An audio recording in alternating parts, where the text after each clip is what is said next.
자, 우리 열왕기상 11장 14절에서 25절입니다. 오늘 어제 본문 잠깐 보겠습니다.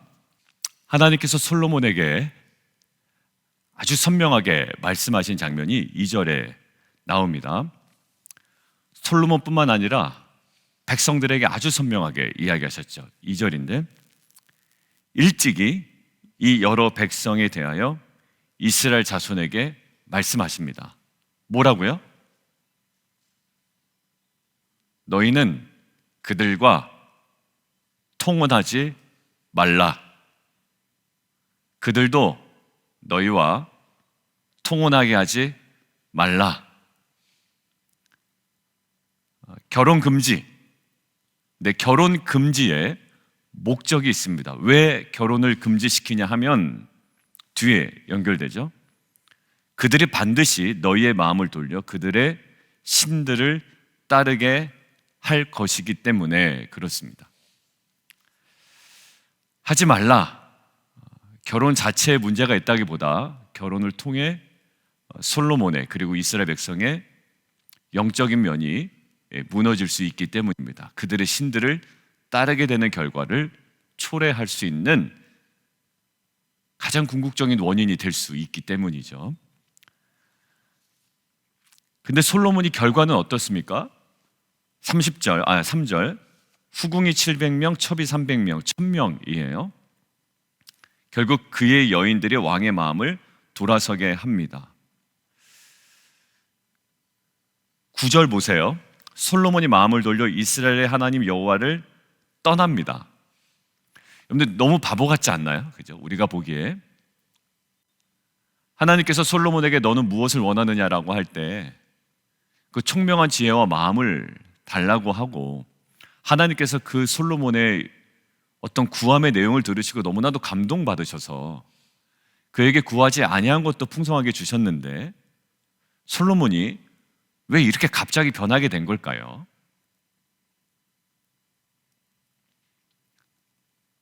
이 질문을 꼭 해야 됩니다. 왜 이렇게 변하게 된 걸까요? 그러니까 우리는 변하지 않아야 됩니다라는 것을 얘기하기 전에 당연히 변하지 말아야 되죠. 근데 우리도 변할 수 있다라는 거예요. 근데 그 연결고리가 뭐였을까라는 거예요. 왜 변했을까? 왜? 미쳤나 솔로몬이? 그건 아닐 겁니다. 왜 변했을까요?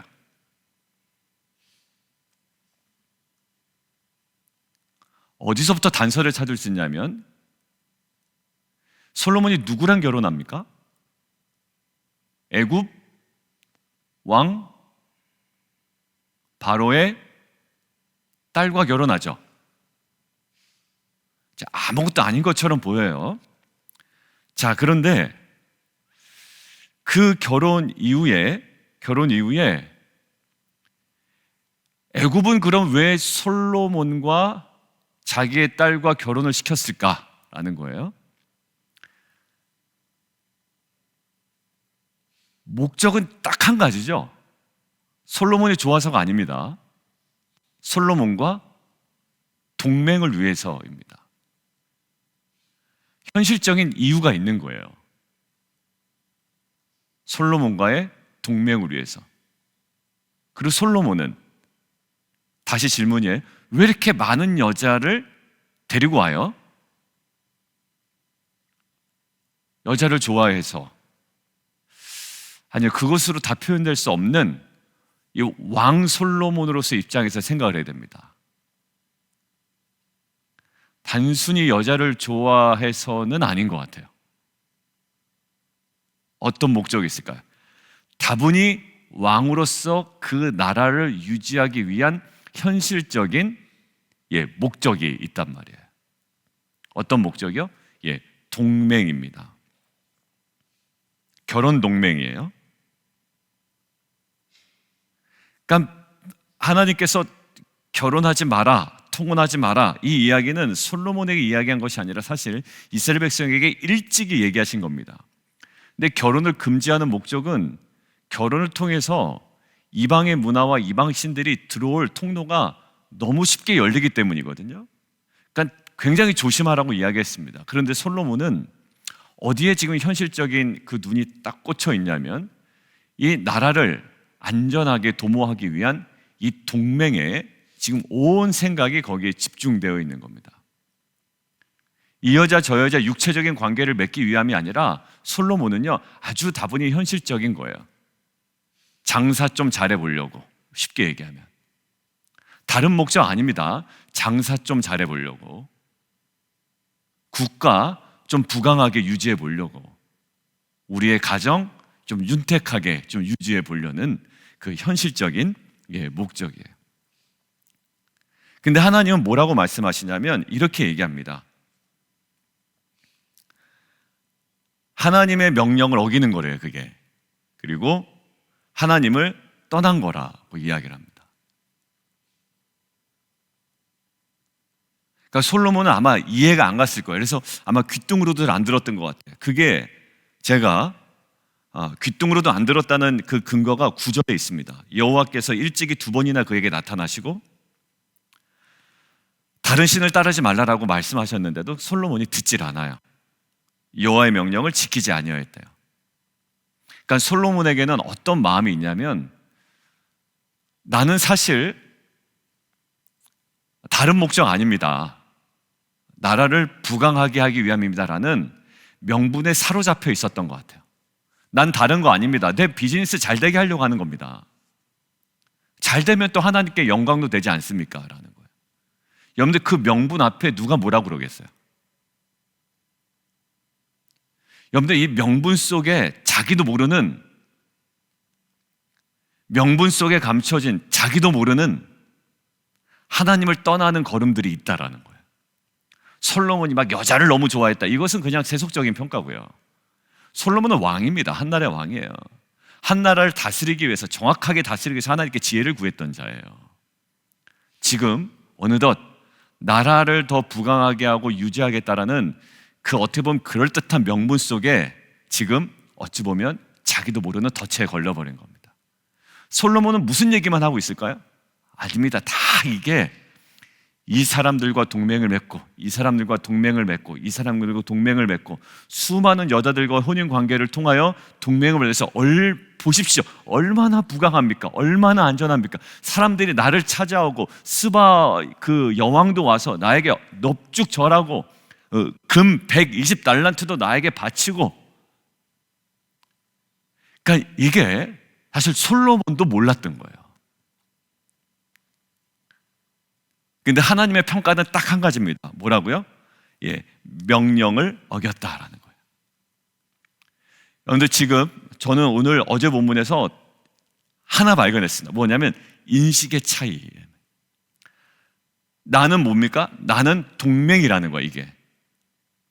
나는 성적인 타락 아닙니다. 하나님, 이거 성적인 타락 아니고요. 나는 동맹입니다라는 거예요. 누구를 위한?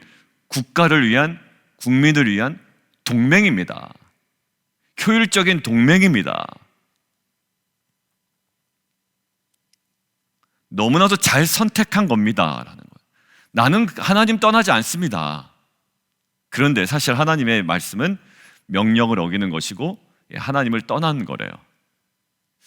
우리 식으로 적용해 볼까요? 하나님, 이거는 너무 현실적인 문제입니다. 이거 하지 아니하고서는 나라를 유지할 수 없습니다. 이거 안 하고서는 비즈니스 유지 안 됩니다. 이거 안 하고서는요, 내가 직장생활 할 수 없습니다. 이거 안 하고서는요, 가정생활 유지할 수 없습니다. 이거 안 하고선 이 땅 가운데 살아남을 수 없습니다라고 했던 우리의 수많은 명분 속에 사실 하나님께서 그토록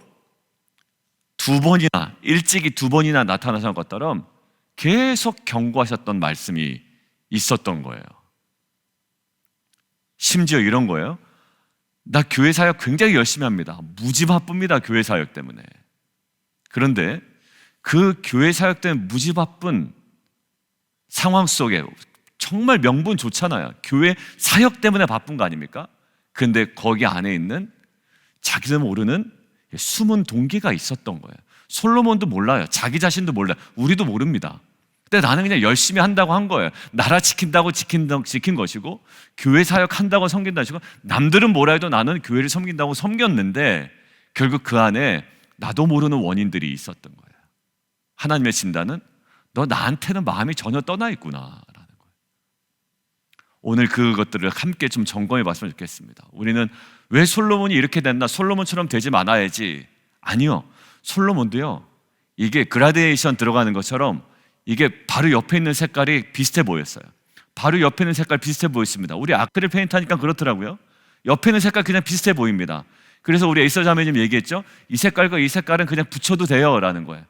그런데 전혀 다른 요 반대편에 있는 색깔은 칠하면 완전히 달라 보입니다. 이렇게 얘기했죠. 그 색깔은 쓰지 마세요 라는 거예요. 예, 그렇게 됐더라면 우리도 알았을 거예요. 그죠? 근데 바로 옆에 색깔이 비슷해 보여요. 옆으로 옮겨니까 비슷해 보여요. 근데 어느 순간에 너무 달라져 있는 거예요. 조그만 인식의 차이가 하나님으로부터 전혀 멀리 가게 합니다.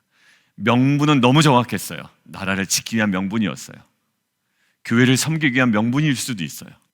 근데 그 인식의 차이, 무엇으로? 하나님께서 나에게 찾아오심으로 느끼게 하시는 겁니다. 저는 그 인식의 차이를 가룟 유다에게서 봤습니다. 왜냐하면 한 여인이 그 옥합을 깨뜨립니다. 비싼 거예요. 근데 이 가룟 유다가 뭐라고 얘기하죠? 이거 비싼 거 팔아서 가난한 자들 도와줬으면 얼마나 좋았겠냐라고 이야기를 합니다. 본인은 누구 생각한다고 하는 거죠? 가난한 자를 위한다고 생각하지만 사실 가룟 유다도 몰랐을 거예요. 자기가 그렇게 입 바른 소리 하는 자기 모습 보고 옆에 있는 사람들이 맞아 하는 이 칭송을 듣고 아마 대단하게 생각이 들었을 거예요, 본인이. 근데 성경은 뭐라고 그럽니까? 그놈 돈꾀에서 돈 훔치던 놈이야 라는 거예요. 그 입 바른 소리 할 때 쾌감 알죠? 남들을 비판하고 적절한 비유를 들어서 이야기를 할 때, 그러나 이 모든 것들 뭐예요? 그 수많은 명분이 있었지만 인식의 차이. 가룟 유다는 가난한 자들을 위해서 더 도울 수 있다라는 명분이 있었지만 하나님은 그걸 그렇게 보지 않으시더란 말이에요. 돈께서 돈을 훔치던, 나중에 바로 이어지는 본문은 그 몇 푼에 자기의 스승을 팔아버리는 가룟 유다의 실체가 드러납니다. 뭐가 진짜였습니까? 가난한 자를 돕겠다라는 가룟 유다의 그 말이었습니까? 아니요. 뭐 사업을 잘 되게 해서, 직장에서 잘 돼서 하나님께 영광 돌리겠다라는 우리의 말이 우리를 만들어 버립니까? 아니요. 그 속에 감춰져 있는 우리의 본성을 하나님께서 2번씩이나 나타나서 말씀하실 때 솔로몬은 끝까지 명분에 붙잡혀 있습니다. 나는 그래도 교회를 위해서, 나는 그래도 비즈니스를 위해서, 나는 그래도 직장을 위해서, 나는 그래도 자녀를 위해서 무엇인가를 한다고 생각하지만 그 안에 있는 정말 숨은 동기, 정확하게 보게 하신 하나님의 인식을 우리가 좀 같이 깨달아가는 귀한 아침이 되었으면 좋겠습니다. 오늘 본문은요, 또 한 가지인데요, 애굽이에요. 여러분들 오늘 실은 결론은 딱 한 가지입니다. 결국 그랬던 솔로몬에게 에돔 사람 하닷을 일으켜 14절 솔로몬의 대적이 되게 하셨습니다. 괜찮았거든요, 하닷이. 근데 갑자기 솔로몬의 대적이 됩니다. 그리고 23절 하나님이 또 엘리야다의 아들 르손을 일으켜 솔로몬의 대적이 되게 하셨대요.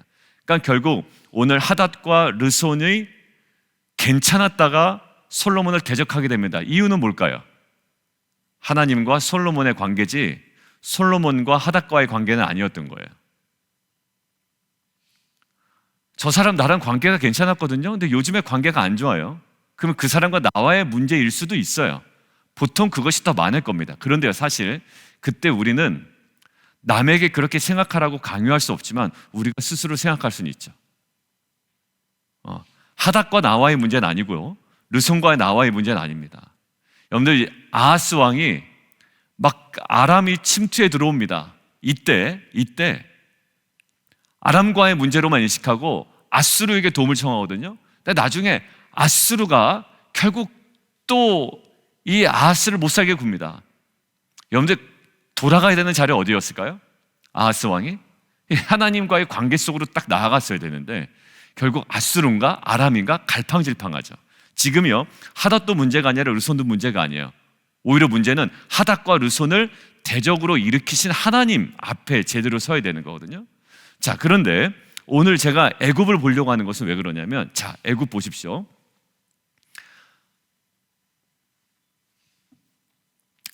솔로몬의 와이프가 애굽의 바로의 딸이라고 했죠. 그러면 솔로몬 입장에서 애굽은 어떤 존재입니까? 결혼으로 동맹을 맺은 안전한 존재죠. 그러면 애굽은 솔로몬에 향해서 어떤 관계일까요? 동일한 입장이겠죠. 결혼으로 동맹을 맺은 안전한 관계예요. 전혀 문제가 없습니다. 전혀 문제가 없다고 생각할 겁니다. 여러분들 관계 속에도 그렇죠. 야, 쟤는 나랑 관계가 안 좋아도 얘는 나랑은 괜찮아. 네, 여러분들 그 관계가 틀어진 경험 많이 해보셨죠? 그런데 이 사람과는 정말 괜찮아. 오히려 문제가 있다면 저 사람하고의 문제야. 근데 오히려 가장 가깝고 시실콜콜한 얘기 다 했던 이 사람과의 관계가 와르르 무너질 때가 있거든요. 잘 보세요. 애굽 전혀 문제가 없었어요. 그런데요, 애굽하고 있는 모양새 잘 보십시오. 애굽이 지금 하닷이 애굽으로 도망칩니다. 자, 그런데 애굽왕 바로에게 나가죠. 18절. 그러니까 바로가 그에게 집과 먹을 양식을 주며 토지를 주었다. 왜 줬을까요? 이거 질문이에요. 왜 이렇게 하죠? 착한 사람이라서, 그죠? 아니에요. 누가 이렇게 합니까? 누가 이렇게 해요? 그럼 왜 했을까요? 그 당시는요, 어느 정도의 강대국은 약소국의 후계자를 데려옵니다. 그래서 궁정에서 양육해요. 길러요. 그래서 그를 힘을 키워줍니다. 그래서 그 자를 어떻게 만들어요? 친애굽 정부의 리더가 되게 합니다. 결국 주변에 애굽과 친한 정부들이 곳곳에 드러나도록 한다는 거. 여러분들 바로가 착해서 그런 게 아닙니다. 이 당시에 강대국들의 나름대로의 동맹 전술이에요. 여러분들 뒤에 보십시오. 내일 본문 한번 보세요. 내일 본문 40절 한번 보세요. 내일 본문 40절.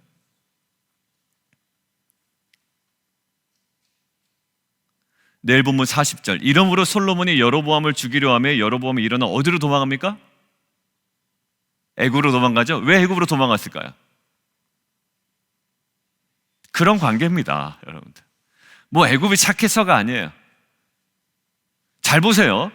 애굽이요, 애굽의 딸이 누구라고요? 바로의 딸이 솔로몬 와이프입니다. 여러분들 어딜 글로 가요? 그런데요, 지금 정세가 어떤 정세냐면 그것으로 안전하지 않아요. 바로의 딸이 내 와이프니까 애굽은 나랑 영원히 친해야 됩니까? 그렇지 않습니다. 애굽도 마찬가지로 지금 하닷 잡아다 놓고 먹일 거 먹이고 그의 아들을 어떻게 합니까? 그 하닷을 처제와 결혼시키고 그 아이를 낳았어요. 그누밧이라고. 그 그누밧이 그 왕궁 안에서 커 나가게 하잖아요. 지금 여로보암이 애굽으로 도망가죠. 애굽 왕 시삭에게 이릅니다. 결국 어떻게 될까요?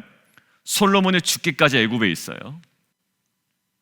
지금 우리 성경에 안 나왔지만 70인역에 보면 애굽으로 피신한 여로보암을 결국 애굽 왕은 어떻게 하냐면 자신의 처형과 결혼을 시킵니다. 그리고 여로보암은 아비야를 낳았대요. 당연히 아비야는 바로의 궁전에서 자라갔을 거예요. 이 모든 역학관계가요, 애굽이 뭡니까? 애굽은 결혼으로 동맹을 맺은 안전한 존재가 아니에요. 그렇다고 애굽이 솔로몬을 대적하라고 하닷을 종용한 것도 아닙니다. 근데 결과적으로 애굽이 자연스럽게 이 국제 정세 속에 한 그들의 일반적인 행위가 결국 솔로몬을 대적하는 하닷을 보호하고 양육하고 길렀던 모판이 되어버린 거예요. 여러분들 복잡하죠, 정세가.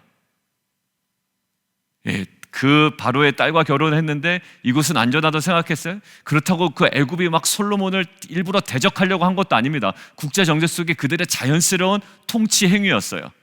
근데 그것이 결국 솔로몬을 대적하는 대적자를 키우게 된 모판이 되어버렸단 말이에요.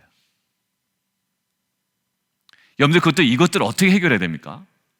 애굽에다가 가서 하지 말라고 이야기해야 됩니까? 아니면 구슬러야 됩니까? 아니면 또 더 많은 동맹을 위해서 아까 솔로몬처럼 또 다른 결혼의 동맹을 맺어야 됩니까? 아니죠.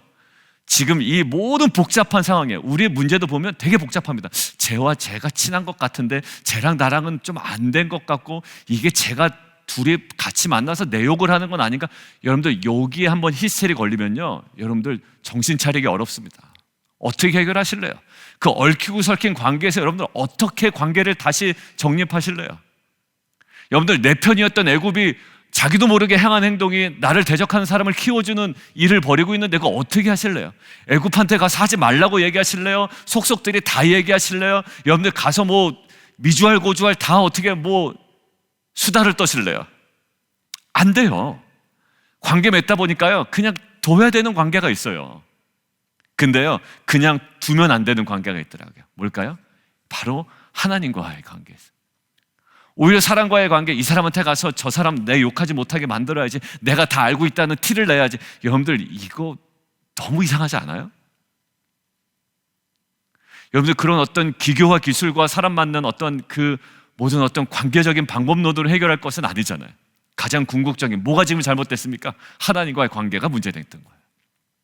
예전에는 다윗 때는요, 이 복잡한 관계가 있었지만 아무 문제 없었어요. 서로의 꿍꿍이가 있을 수도 있어요. 서로의 어떤 그 동맹이 생겼을 수도 있어요. 그러나 아무 일 벌어지지 않았어요. 아무런 문제가 되지 않았다고요. 그런 관계가 없었던 것이 아니에요. 이미 있었어요. 이런 복잡한 관계는 이미 국제 정세 속에 있었다고요. 그런데 솔로몬의 때는 아무 문제가 없었다. 아니, 다윗의 때는. 그런데 솔로몬 때는, 솔로몬이 하나님 앞에 완전히 무너지자마자 이 모든 것들이 하나 둘씩 문제가 되기 시작했습니다. 암세포 여러분들 아시죠? 몸에 암세포는 있다 없다? 보통 사람에게도 있다. 건강할 때는 문제가 되지 않을 뿐입니다. 그런데 이게 문제가 될 때 문제가 되는 겁니다. 마찬가지로 여러분들 모든 관계가 나에게 집중돼서 나만을 바라보고 나를 대적하는 사람 한 명도 없고 이런 관계는 없어요. 여러분들 다 뒤에서 남 얘기 하잖아요. 대통령 욕도 하는데 여러분들 내 욕을 하지 말라라는 법이 있습니까? 다 얘기하잖아요. 근데 그거에 대해서 일일이 우리가 다 알아가고 신경 쓰고 하나 우리가 다 제어할 수 있습니까? 못해요. 대신 내가 하나님 관계 속에 온전히 집중할 때 이것들이 들려도 감당되는 것이고요, 그리고 알아도 이해되는 것이고요, 그리고 혹 이것이 문제가 될지라도 하나님께서 그것들을 잠잠하게 해주시는 것뿐이에요. 나는 걔한테 가서 이렇게 했더니 이것이 해결됐어. 자기의 어떤 그 신묘막측한 이 사람 믿는 그 기술을 자랑하는 분들이 있는데요, 결국 거기에 넘어져요. 자기 꾀에 자기가 넘어진다고요. 오직 우리가 진드간이 무릎 꿇어야 될 자리는 하나님 앞에서의 그 자리예요. 몇 번의 시도로 좋아질 수는 있죠. 근데 그렇지 않더라고요. 만나서 이야기하고 좀 내가 더 친하게 지내보려고, 내가 저 사람과의 관계가 더 친한 것 같으니까 내가 더 가깝게 해보려고 해도 다 알아요. 우리가 지난주 묵상했던 것처럼 무리수라는 거를 사람이 다 알더라고요. 이분이 무리수를 자꾸 두네요 라고 이야기를 한단 말이에요. 여러분들 인간적 관계에서 무리수 두지 마세요. 사람들이 다 안단 말이에요. 이 사람이 왜 이렇게 다급하게 나한테 오나, 왜 이렇게 친한 척을 하나. 그럴 필요 없잖아요. 아무리 애굽한테 가서 사정사정 해봤자 안 될 문제예요. 이것은 하나님 앞에서 해결될 문제라고요. 여러분들 우리가 이 솔로몬의 모습 속에 왜 솔로몬이 이렇게 됐지? 나는 솔로몬처럼 안 될 거야 라는 것이 아니라, 첫 번째, 자기도 모르는 명분에 완전히 사로잡혀 있었던 솔로몬이에요. 아니래요. 자기는 하나님 떠난 거 아니래요. 이건 국가적인 동맹을 해서 어쩔 수 없는 거래요. 아니에요. 하나님 떠난 거예요.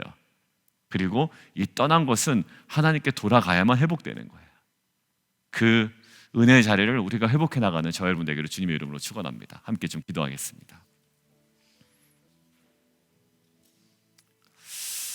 우리 두 가지 기도하죠. 첫 번째는 솔로몬의 명분은 결국 하나님 보시기에는 하나님을 떠난 것밖에 되지 않았습니다. 하나님, 내가 갖고 있는, 부여잡고 있는 명분 속에 결국 불신앙의 흔적들이 있지 않은지 하나님 돌아보게 하여 주옵소서. 두 번째 기도 제목은, 하나님, 이 복잡한 정세가 사실 예전에도 있었어요. 다윗 시대 때도.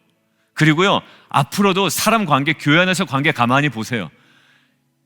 여러분들 이게 다 이렇게 수많은 관계로 얽혀 있습니다. 여러분들 어떻게 해결하실래요? 특별히 여러분들과의 어떤 감정적인 문제에 딱 부닥치는 그 얽힌 관계 어떻게 푸실래요? 일일이 다 찾아가실 거예요? 안 돼요. 해결 안 돼요. 여러분들이 하나님 앞에 거룩하고 깨끗하고 정결하게 서 있으면 하나님께서 막아주실 거 막아주시고, 또 혹 내게 들리더라도 그거 이해하게 하시고 감당하게 하시고 이겨내게 하시고 더 품게 하신단 말이에요. 그 은혜가 우리에게 필요합니다. 하나님, 그러한 은혜를 허락하여 주옵소서. 우리 주님 이름 한 번 부르고 함께 기도합니다.